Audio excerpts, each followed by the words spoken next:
Morning class 12. So let us first understand what is price discrimination. So it is possible, price discrimination is possible only in case of monopoly market. Okay. So because here price is not fixed and there is only a one seller and many buyers. So under monopoly only there is a price discrimination. So what is price discrimination? When the monopolist charges different price per different unit of the same product, it is known as price discrimination. So why it happens? Because the main aim of the monopolist is to resorting discrimination to maximize his profit. In third degree price discrimination occurs when the monopolist charges different price in different market for the same output. So we can say in simple word, price discrimination is means that charging of the different price for the same product to different buyers from different buyers. Now let us understand profit maximization under price discrimination market. It means profit maximization under monopoly, or you can say when there is a different charge of the same product. So how can they maximize their profit? So this I will explain you with the help of graph. So first thing, let this be market A. Okay, this is the graph of market A, this is the graph of market B, and this is for the farm, means A plus B. Okay, A plus B means this diagram, third diagram, is for combination, is of combination of market A and B. Is already written down also, market A, market B, and this is farm. Okay, farm means is a combination of market A and B.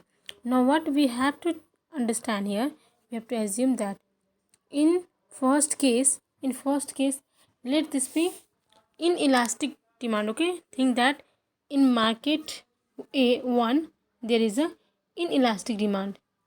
Inelastic means which does not changes, and market B take it as elastic.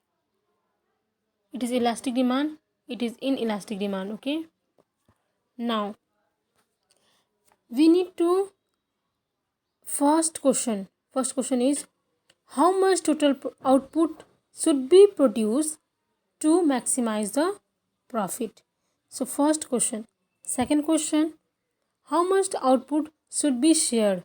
So since we are first we need to talk about this, okay, farm, because production will be done in farm, and then we have to share the output in such a way, we have to share the output in market 1 and market 2 in such a way that profit will get maximized, there will be the maximum profit. So first thing, as we all know that this is average revenue curve, this is marginal revenue. Okay, again this is average revenue, this is marginal revenue, and if we will add marginal revenue, okay, if we will add the marginal revenue, then the curve of the farm is first it will be downward sloping and then it will be little more this way. So here you can see that diagram is already given here this way. First is its slope is very much steep, after then it is flat. This is the because it is because of it is mr1 plus mr2. Okay, now first thing, as we know that there is two condition of profit maximization. First thing, summation mr1, this is nothing but the summation mr1 plus mr2. Okay, this is summation mr, we can say summation mr. So we know that there is two condition to maximize the profit. First condition is summation mr is equal to marginal cost.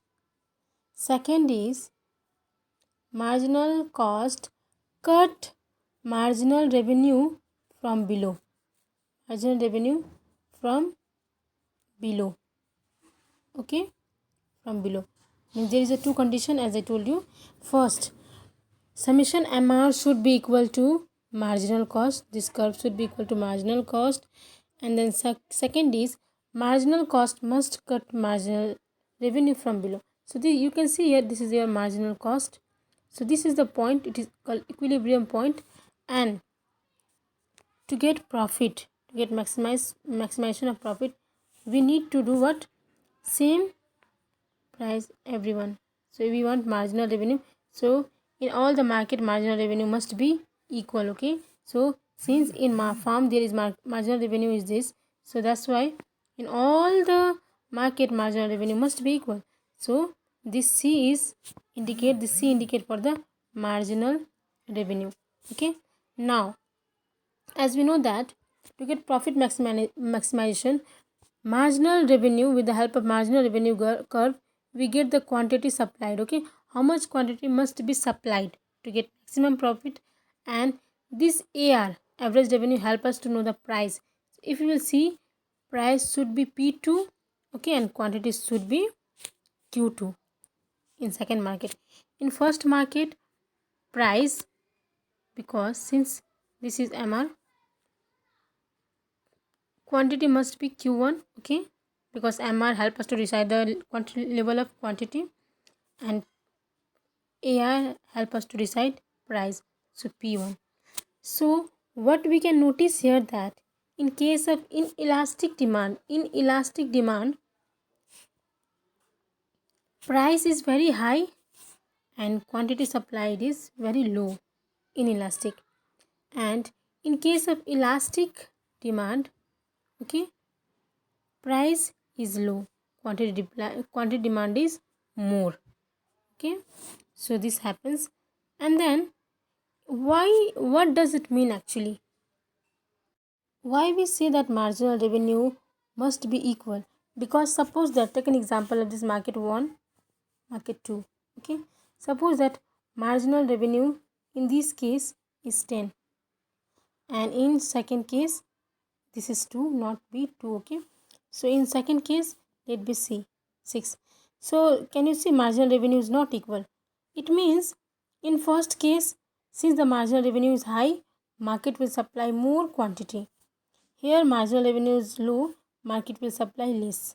Okay, so market will supply here less, and as the marginal revenue is less, as supply will be very high, then automatically what will happen? Marginal revenue will decrease. Okay, and here since supply is very low, marginal revenue will increase. Okay, so what will happen? Since here marginal revenue are now equal, so the farm will supply at this case, so that profit will be maximum. Thank you students. If you have doubt, then you can ask me personally.